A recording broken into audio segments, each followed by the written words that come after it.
Assalamualaikum warahmatullahi wabarakatuh.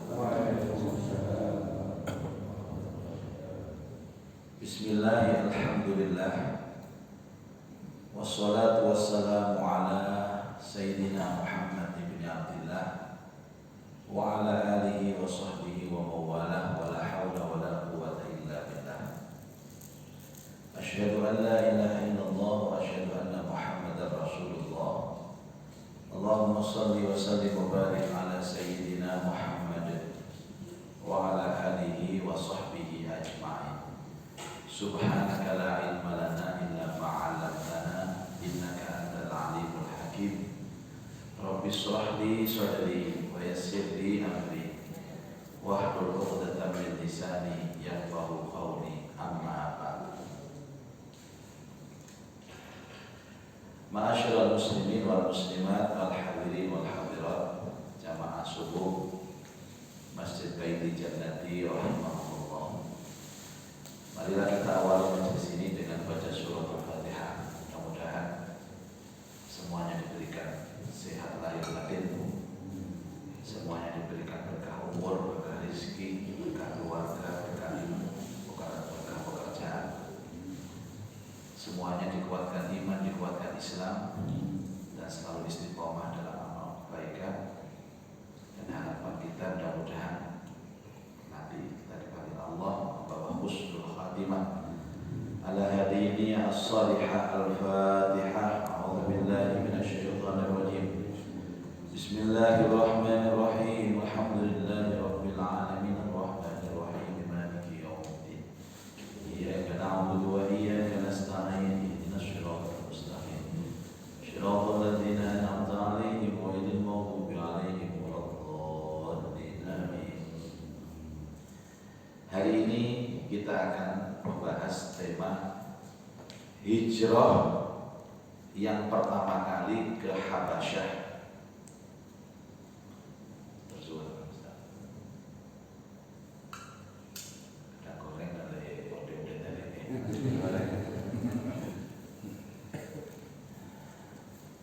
Bapak Ibu, kalau ditanya Nabi itu hijrah berapa kali? Jawabannya 1 kali.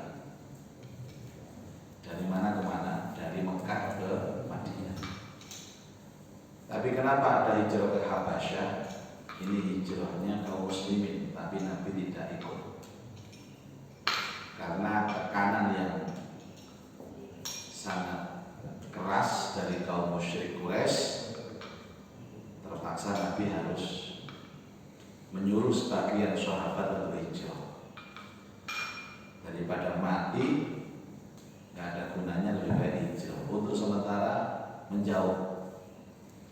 Dan tempat yang dipilih itu adalah kota Habasyah. Nek sakniki jenenge napa? Ethiopia. Waktu itu dipimpin oleh seorang raja beragama Nasrani, namanya Raja Najasyi. Raja Najasyi. Filmnya ngoten wonge welek, Pak. Welek rambutnya dikuncir-kuncir ngoten. Tapi raja. Oke. Timbangan kan ada duit.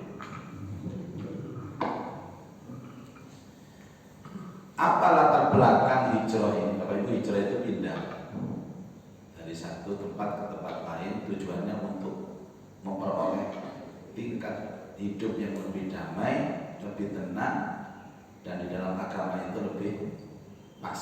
Jangan harus berpikir hijrah, Pak. Kalau sekarang saya kepancet,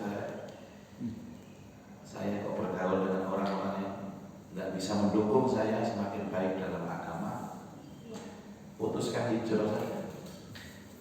Iman Bapak Ibu, waktu kita ini singkat.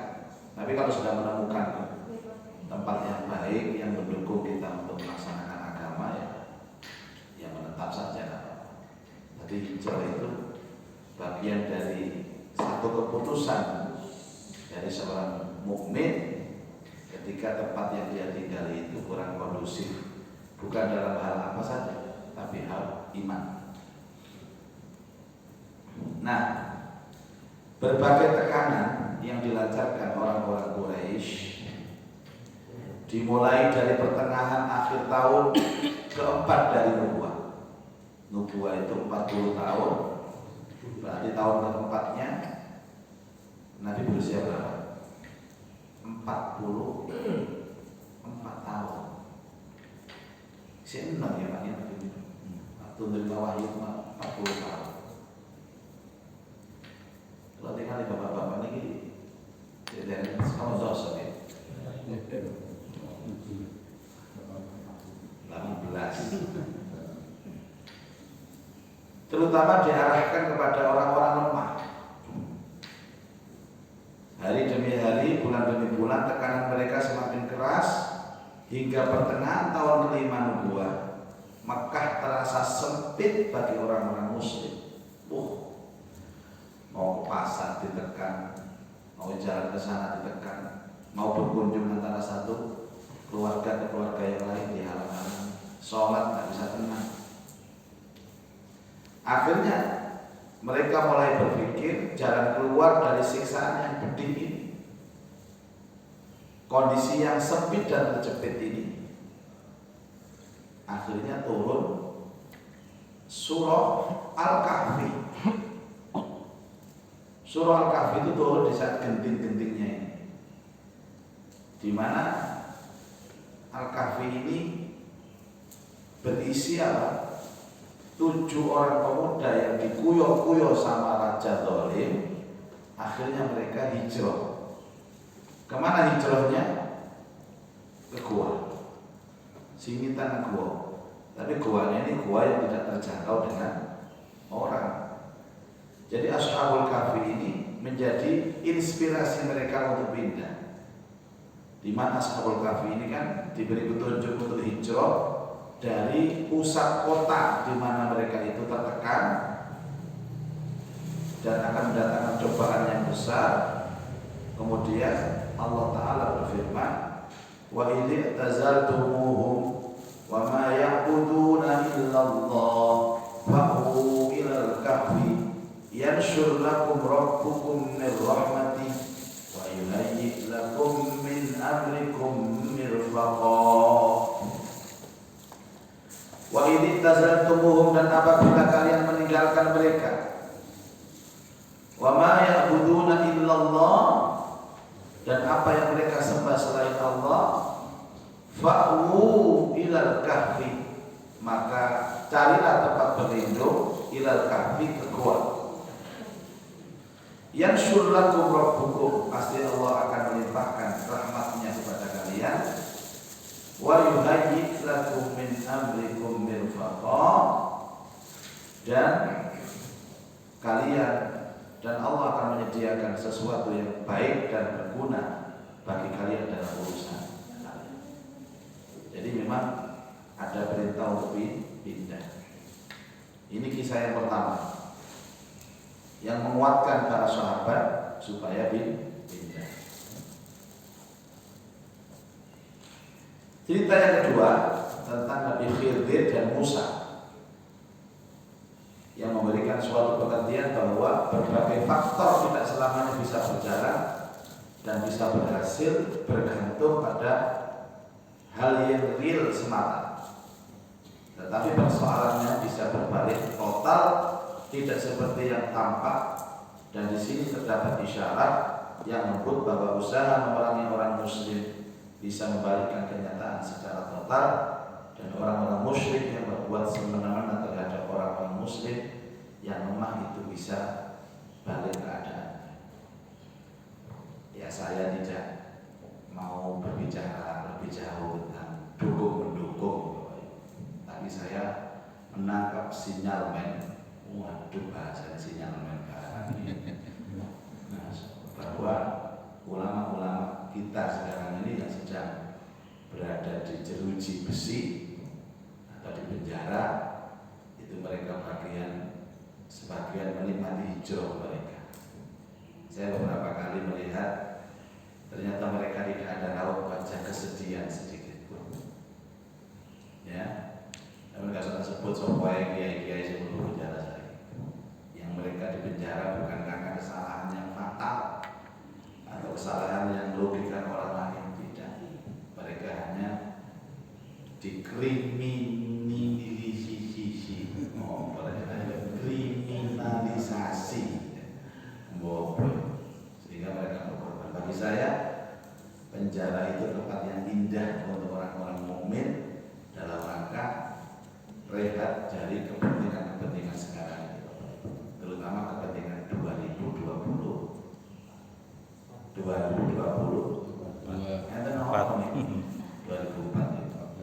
Pilpres. Zaman pun kaget di 2024 foto pulau muncul ke perapatan. Kalian ada pengajian, ikutilah pengajian bersama Ustaz Ustaz. Jadi ayatnya betul, Ashabul Kahfi masuk goa sampai tidur 309 tahun. Kaum muslimin ke Habasyah, dan hijrah itu sifatnya tidak mungkin lebih enak tempatnya daripada tempat sebelumnya dalam konteks kenyamanan ya. Tapi kalau sudah kenyamanan fisik, kalau kenyamanan hati ya. Yang mimpin itu Ja'far bin Abi Thalib. Itu yang mimpin ke Habasyah. Bagaimana kita hidup di negeri orang, apalagi negeri yang bukan Islam. Tapi Raja Najasyi itu baik, jadi kaum muslim diterima. Nah tadi dikatakan dalam sirah ini ada statement yang saya tertarik Bapak Ibu, bahwa ini zaman takut, zaman Titanic, kata-kata bodoh ini. Dibuat ngeramal bahwa tenung orang ini. Coba. Di sini terdapat isyarat lembut bahwa usaha memerangi orang-orang muslim bisa membalikkan kenyataan secara total. Artinya mereka harus menyendiri dulu, baru keluar lagi. Dan orang-orang muslim yang berbuat semena-mena terhadap orang muslim yang lemah itu bisa dibalik keadaannya. Gitu ya. Ya gak paham didikannya apa nih Pak Bro cerita dibalik keadaan. Dan membalik keadaan itu harus ada proses uzlah namanya. Wa idza tazaltumuhum. Ya, i'tizal dari kata uzlah.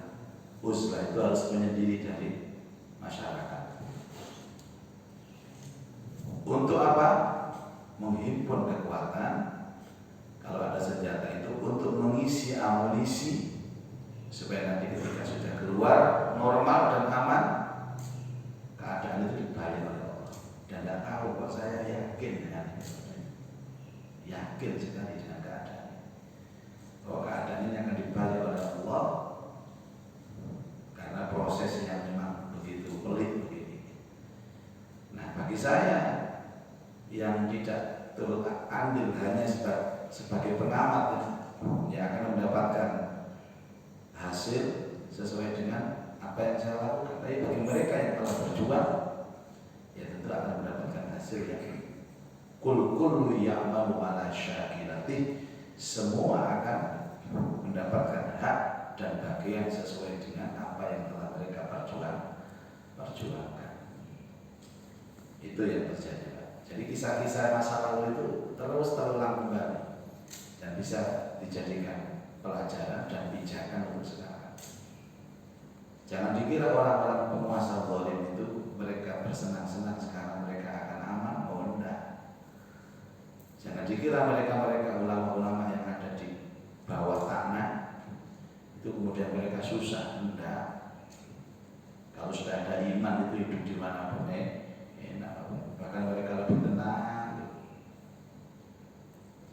Saya jujur Bapak Ibu ya, Ramadan yang pertama itu kan tidak pernah keluar rumah. Dekom mana? Akhirnya ngendok. Betul Pak. Ramadan pertama pandemi itu tidak keluar rumah sama sekali. Keluar itu di Masjid Al-Belakang Hijrah itu pun 2 kali. Terpaksa keluar. Sholat tarawih di rumah, subuh di rumah, wes di rumah. Tapi kenapa saya merasakan ketenangan? Menyendiri di rumah itu merasa ketenangan. Dan saya bisa baca Quran itu sehari 15 juz. Sehari 15 juz. Saking gak orang kegiatan. subuh terus, nanti ini tangi terus mana. Gak bisa mana kok poso Ramadan. Tapi sekarang kegiatan sudah banyak, Pak. Tidak banyak, justru bubuan. Jadi kadang-kadang menyendiri itu perlu kita lakukan. Menjauh dari keramaian. Pulau kan dulu jalur omah bukan jalur gua. Enak, seanggap omahku gua sama kafe mana. Iya, benar Bapak Ibu. Hijrah itu penting, menyendiri itu penting. Ada waktu-waktu tertentu kita harus menyendiri dari gembang-gembangnya dunia yang tidak jelas. Nabi juga uzlah ketika mendapatkan wahyu yang pertama, pamitan kepada istrinya. Saya akan nginep di Gua Hira selama 3 malam. Nah, bojone karena Khadijah itu istri yang maha pengertian, Pak. Langsung, iya Nabi, iya suamiku, aku izinkan. Betul apa-apa. Sama tenang-tenang nonton Gua Hira. Coba saiki wong bojo saiki dipamiti ngono ya. Bu aku tak hijrah nang gua ya. Lah opo ae apa? Oh kok delek molo ae. Beda pengertian, beda pemahaman, beda pendapat dan beda pendapatan. Kisah yang ketiga. Jadi sama kalau buka Al-Kahfi itu kisah yang pertama apa? Napa? Tadi Ashabul Kahfi. Kisah yang kedua tentang Nabi Khidir dan Nabi Musa. Kisah yang ketiga tentang Dzulqarnain. Yas'alunaka 'anil qarnain. Yang memberikan pengertian bahwa bumi ini milik Allah, yang diwasiatkan kepada siapapun yang dikehendaki dari hamba-hambanya. Bahwa keberuntungan hanya diperoleh di jalan iman, bukan di jalan kufur. Bahwa dari waktu ke waktu senantiasa akan menurunkan orang yang siap membela, menyelamatkan orang-orang lemah seperti Ya'juj dan Ma'juj pada zaman ini. Bahwa yang layak mewarisi bumi ini adalah hamba-hamba yang soleh. Ini yang bikin kita yakin itu loh. Bikin kita yakin Allah menciptakan bumi untuk dirawat. Nggih. Sinten sing ngrawat bumi? Ya wong sing apik-apik.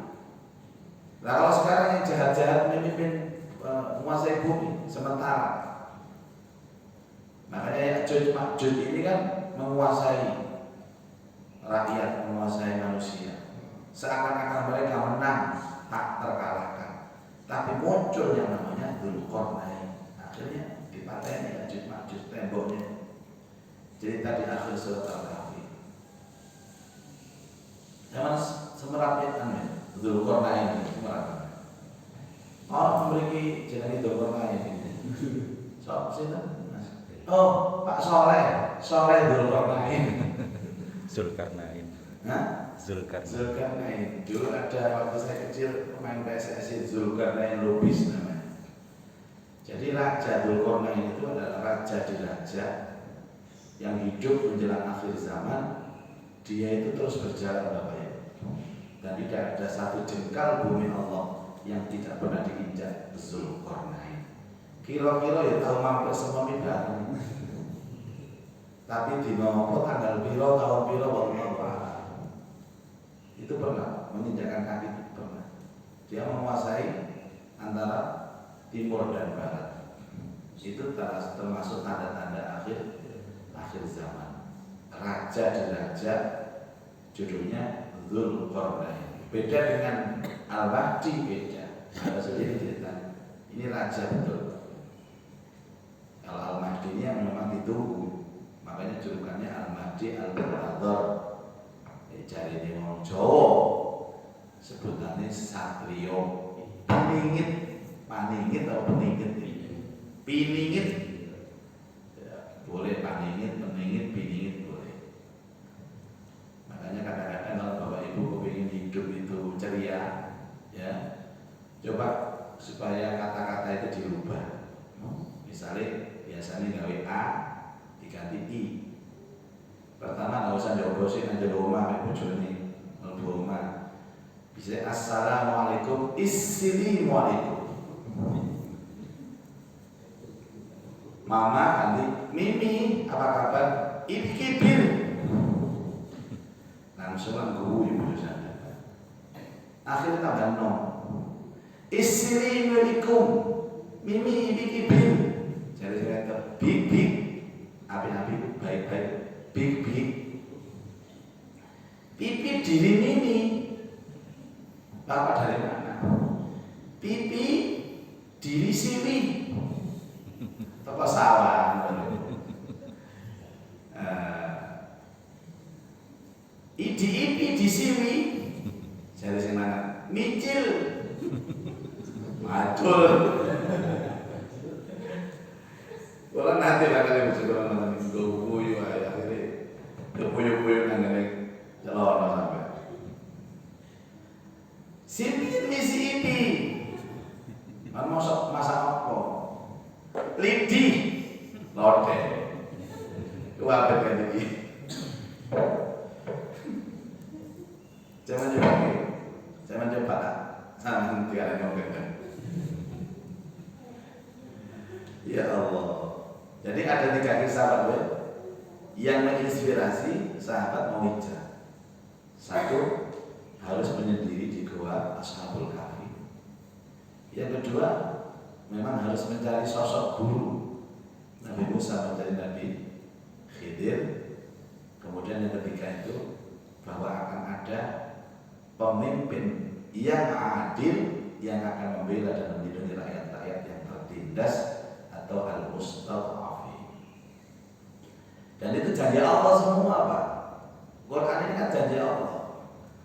Dan Allah tidak mungkin ingkar janji kebangkitan dan kejayaan Islam dan munculnya Rasul Adil itu akan segera terwujud. Truk. Tandindannya sing dadi santri yo iso. Akhirnya bojone nonton sampai melahirno dia wis ki kok anak sapa jenenge Satrio Piningin. Akhirnya di viral sak kampung Satrio Piningin muncul dibayangane dhewe. Rasulullah Shallallahu Alaihi Wasallam itu sudah tahu bahwa Ashamah An-Najasi, yaitu raja yang berkuasa di Habasyah, adalah raja adil. Tak bakal seorang pun akan teraniaya di sana. Raja adil itu tidak peduli agamanya apa, keyakinannya apa, sukunya apa, dirawat kabeh.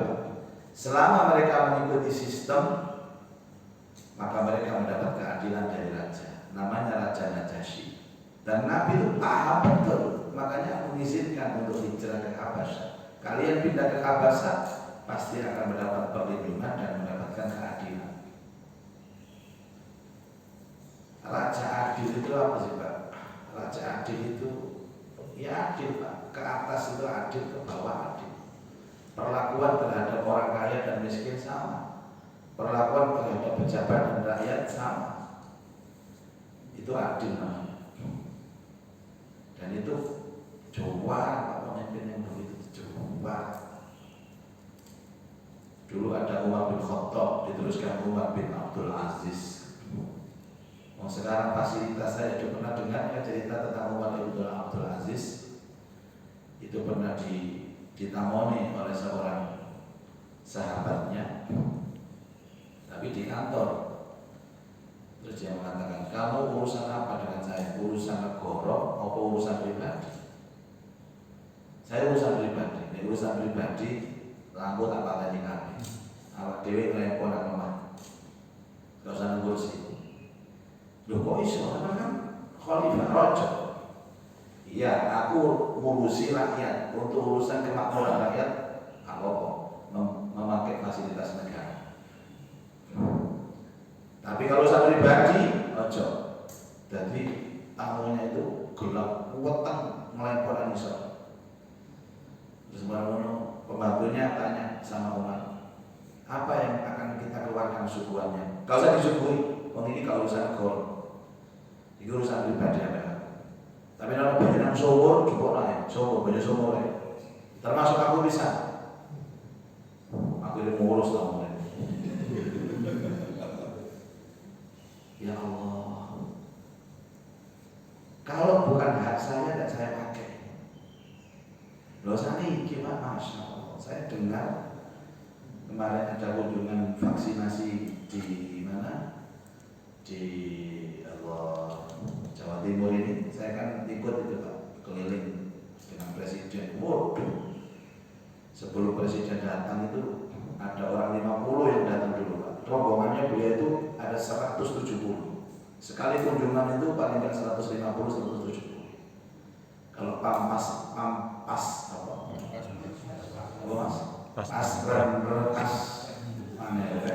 Pas pampres, aku keliru pas pempros. Pak Assalamualaikum. Itu orang 20. Saya tanya ke protokolnya, berapa biaya itu ada kunjungan? Setiap kali datang minimal 3 miliar. Paling murah 3 miliar untuk menjamu presiden dan rombongnya. Itu rombongan. Mulai dari pesawat, hotel, makan semua. Paling sedikit 3 miliar, tergantung eventnya. 3 miliar yang dihabiskan hanya dalam 1 hari saja. Ya memang itu fasilitas negara. Tapi Masya Allah. Sementara rakyat jerit dari semangat. Utangnya lecek kabeh. Ini loh utangnya kabeh. Masya Allah. Dengan mereka seperti ini Bapak. Ya Allah. Kalau urusan ke atas ada yang melanggar, wangel diadili, bulat. Tapi ini wong cilik sing melanggar.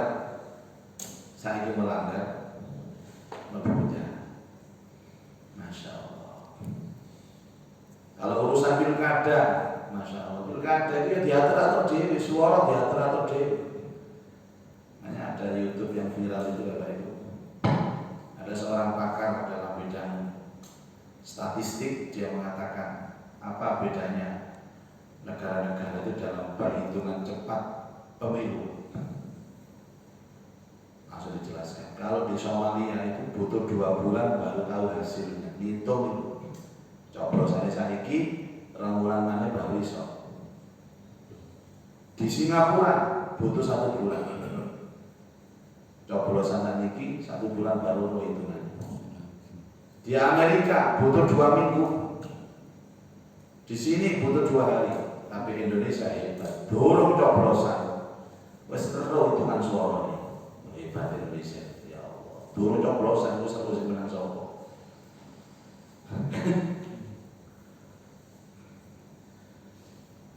Suatu ketika saya mendapat tugas dewan juri di cabang hafalan Quran dan tafsir tingkat nasional. Kemudian tuan rumah ini memang tidak ada yang berkualitas. Sumatera, salah satu Sumatera. Tidak ada yang berkualitas, tapi kan dia mengeluarkan biaya besar untuk tuan rumah. Dia minta jatah kepada panitia pusat agar beberapa pesertanya supaya dijadikan juara. Panitia pusat mengontak kepada koordinator dewan juri. Koordinator dewan juri itu mengontak ketua majelis hakim. Ketua majelis hakim itu mengontak anggota majelis hakim. Bagaimana bisa kita mengambil celah kalau peserta dari tuan rumah ini ada yang juara? Karena mereka sudah terlanjur mengeluarkan biaya yang besar. Dan nanti kita sebagai dewan juri juga akan disangoni pulangnya begitu.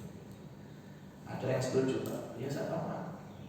Namanya orang bodoh. Saya tidak tahu. Tugas saya di sini itu untuk menentukan siapa yang baik, yang tidak baik. Tidak bisa. Tapi teman-teman kasihan, tidak ada kasihan.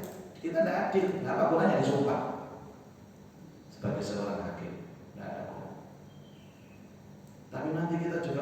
fasilitas, tidak peduli. Makanya awak dewa tutup ini yo ninggal kegiatan, ninggal acara, ninggal pengajian. Gunanya untuk ini kalau di sampai urusan Quran sekalipun masih bisa nggak dicari celahnya. Ternyata bukan masalah Qurannya, masalah mental. Masalahnya makanya ada revolusi mental. Ini luar biasa, keadilan ini luar biasa sekali. Nah, pada bulan Rajab tahun kelima dari nubuah, tadi usia Nabi berapa? 45. Sekelompok sahabat hijrah pertama kali ke Habasyah terdiri dari 12 orang laki-laki dan 4 orang wanita yang dipimpin Utsman bin Affan. Jadi kalau yang ditanya hijrah ke Habasyah ini dipimpin siapa? Utsman bin Affan. Dalam rombongan itu ikut Sayyidah Ruqayyah putri Rasulullah. Beliau bersabda tentang keduanya, mereka berdua adalah penduduk Baitul Haram pertama yang hijrah ke jalan Allah setelah Ibrahim dan Lut. Semua hijrah balik. Nabi-nabi ulul azmi sinten mawon? Nabi Nuh, Ibrahim, Musa, Isa, Nabi Muhammad. Semuanya hijrah. Semuanya pasti pernah pindah. Kemudian dengan berjalan mengendap-endap di tengah malam. Dramatis Pak. Mereka pergi ke pinggir pantai agar tidak diketahui orang Quraisy. Dan secara kebetulan saat mereka tiba di pelabuhan Syaiban itu dekat Jeddah. Karena waktu itu memang pelabuhan sudah ada Pak, yaitu Jeddah. Jeddah ini dari dulu memang menjadi pusat untuk datang dan perginya para pedagang. Yang biasanya dulu kalau zaman dulu ada namanya Madinatul Hujjaj. Dulu itu orang harus ke Jeddah dan nginep zaman dia. Kata saya menangi. Kalau Abah Soleh menangi, jangan menangi Madinatul Hujjaj berarti. Mesti nginep. Sekarang tidak ada. Sekarang itu langsung cus transit Jeddah sebentar langsung Mekah atau langsung Madinah. Dulu nginep di Madinatul Hujjaj. Baik yang naik pesawat, baik yang naik kapal ataupun darat, semuanya singgah di Madinatul Hujjaj. Sekarang bagaimana?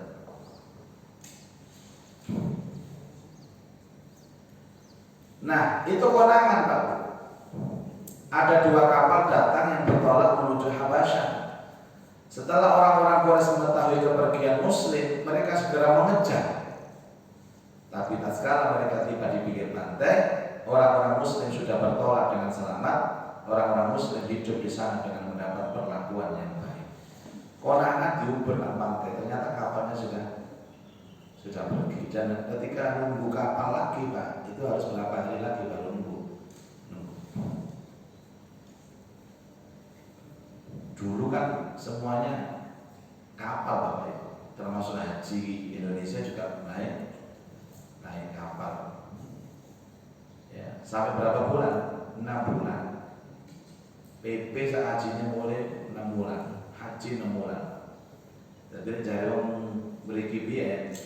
Wis pokoke budal haji itu gak diharap-harap balik, wis dianggap mati. Makanya orang desa-desa itu esok berangkat haji begini tahlilan. Ya kenapa Pak Sinten sing mati boten niku lho haji niku ditengaken.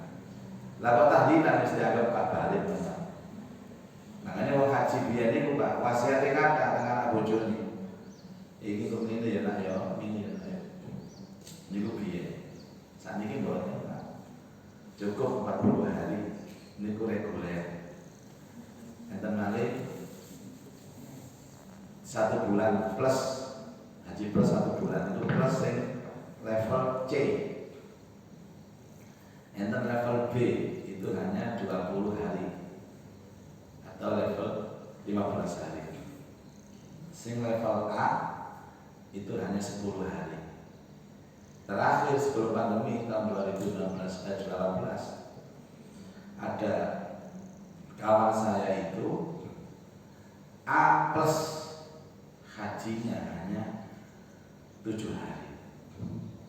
Haji itu seminggu sampai seminggu tak perjalanan. Jadi praktis hajinya hanya 5 hari. Berangkat cus langsung namanya Arafah. Terus Mina, ziarahnya ke Rasulullah itu tidak nginep. Jadi naik mobil dari Mekah cus dari Rasulullah, ziarah salam-salam Rasulullah, balik langsung ke airport terbang ke Indonesia. Jadi budak boleh betul dino. Ternyata biayanya satu orang 1 miliar. Haji plus. Biasanya zaman kurung pijat plus. Ini haji plus. Jadi budak lo papat, budak lo papat. Mau situ sambil ya berarti 4 miliar. Ini kena bisa nolongan no, saya ketik budak kafe. Ini reguler. Jadi haji itu tambah cedek waktunya, tambah pendek waktunya, tambah mahal. Masya Allah. Seminggu ya petang miliar. Isi duit ya bukan masalah. Kalau ceritakan jamaah ya Allah, ceman Ustaz. 1 miliar itu dari bapak ada petang miliar. Boyo niku yo iso loman nang awak-awakan kok. Tak rumah sambatan yo biasa wong gak duwe-duwe mung sambatan. Tak rumah. Oh gak duwe-duwe sambatan itu pun dilalui Pak, pun dibantah Pak. Makanya kebahagiaan mereka ya sambati di rumah. Nggih, Bro, kula tongakaken. Muga-muga wonge oleh hidayah. Akhirnya malah sampean ngejak sampean haji nggih. Amin. Seneng padahal yo ngarang dhewe. Pada bulan Ramadan di tahun yang sama, Nabi Shallallahu Alaihi Wasallam keluar dari Masjidil Haram. Yang saat itu para pemuka pembesar Quraisy sedang berkumpul di sana. Beliau berdiri di hadapan mereka, lalu seketika pula membacakan surat An-Najm. Orang-orang kafir itu tidak pernah mendengarkan kalam Allah seperti itu sebelumnya, sebab redaksi mereka panjang-panjang seperti biasa, memaksa sebagian di antara mereka menjelaskan kepada sebagian yang lain. Wa qala alladziina kafaru la tasma'u li hadzal qur'an walghaw fihi la'allakum taghlibun. Orang-orang kafir berkata, janganlah kalian mendengar dengan sungguh-sungguh akan Al-Qur'an itu, buatlah hiruk pikuk terhadapnya supaya kalian dapat mengalahkannya. Tapi ketika Nabi itu baca itu Bapak, gendang telinga mereka diketuk oleh ucapan indah Rasulullah. Kan saya pernah cerita kalau orang Arab itu kan hobinya syair. Dan kalau ada orang mengucapkan syair yang bagus, mereka terkesima, kagum. Dan Nabi membacakan surat An-Najm itu, Masya Allah, mulai awal sampai akhir langsung. Mau kafir.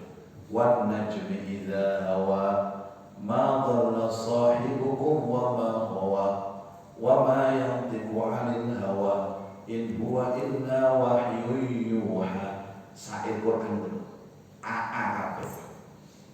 Allamahu syadidul quwa dhi quwwatin wasa'a. Terus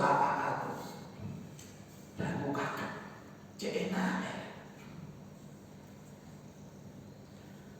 Sampai akhirnya mereka terdiam terpesona, menyimak isinya, dan semua orang khidmat mendengarnya, sehingga tidak ada pikiran lain melintas di dalam benak mereka.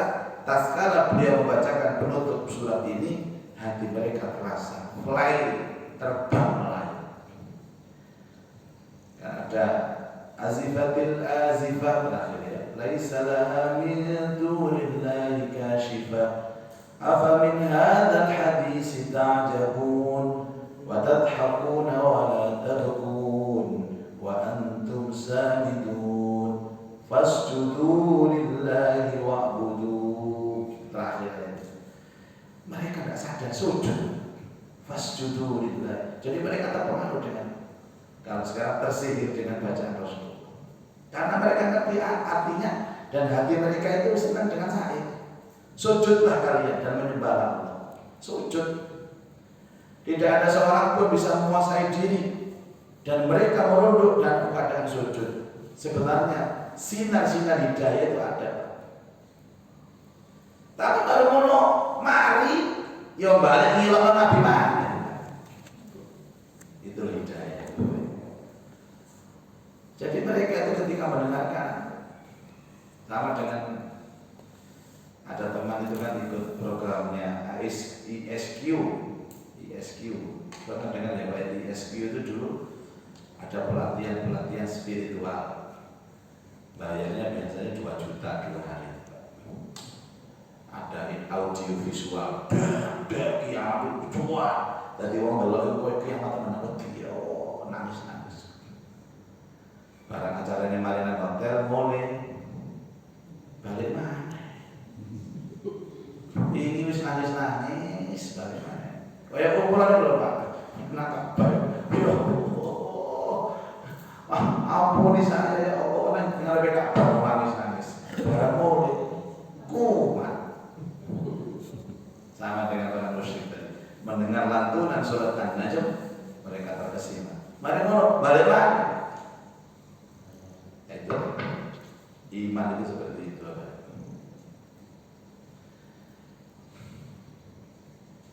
Nah, pada saat itu pula mereka kemudian mengolok-olok Nabi, mendustakan Nabi, mengada-adakan perkataan untuk memojokkan Nabi.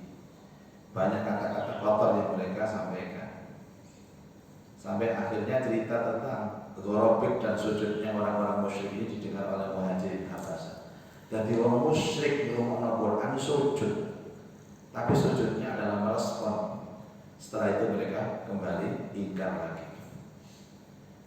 Jadi itu terdengar dengan berita orang-orang yang hijrah ke Habasyah. Akhirnya mereka itu ada semacam harapan, sinar harapan. Ternyata orang musyrik itu terkesima juga mendengarkan Al-Quran. Tapi padahal mereka itu hanya saat mendengarkan Quran saja, setelah itu ya balik lagi. Makanya ada orang itu begini Pak, karakter itu ketika mendengarkan nasihat, pengajian, memang ada orang itu yang pada waktu pengajian dia tersentuh, setelah pengajian dia mengamalkan. Ada lagi pada waktu pengajian dia tersentuh, tapi dari pengajian dia balik balik. Sehingga teman mana itu pengajian juga tersentuh, apalagi mau mengamalkan. Dan kita di mana Bapak Ibu? Ya wallahu a'lam. Masing-masing ini punya kesan sendiri. Ada yang kesannya itu enak, ada yang kesannya tidak enak. Kemarin ada pengajian itu, ya pelajaran ya Pak ya, di Keberau. Saya tutup pengajian itu. Sudah ya Bapak Ibu, saya selesaikan pengajian itu. Masih protes. Nambah malih Ustaz, nambah malih ini eman ini, mau nambah malih. Ternyata yang satunya gak terima. Gak usah nambah, wis kesuwen. Terus gak usah nambah bener jamane. Tak delok ya wis. Padha-padha ngajine, padha-padha ngrungokno ilmune, kesan yang diberikan Allah di hatinya berbeda-beda. Sing ngomong nambah malih Ustaz setengah jam malih niku lo boleh tenang. Pengajian delok tenang. Kasih njaluk malih niku Pak. Mosek pokoknya. Nanti untuk ke masjid mungkin isi sampai pulau. Terus akhirnya kan itu maghrib sampai melebihi isya. Baik Bapak Ibu, pengajian akan saya stop sekarang. Tapi nanti setelah sholat isya saya tetap akan duduk di sini.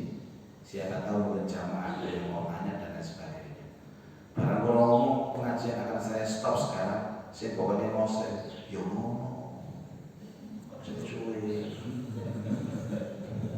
setelah sholat bener Pak, sing mau ngosek pokoknya minggat bisa. Tapi yang lain merumpel sampai di depan saya untuk melanjutkan dengan dialog yang belum selesai tadi. Jadi sama Bapak Ibu, orang ibadah itu tidak hanya melihat jenis ibadahnya, tapi melihat kesan setelah ibadah itu seperti apa. Wallahu a'lam. Mudah-mudahan Al-Fatihah.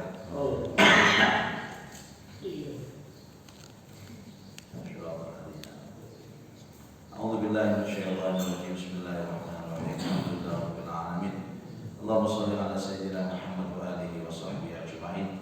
Allahumma anfa'na bima 'allamtana wa 'allimna ma yanfa'una wa zidna ilman nafi'a.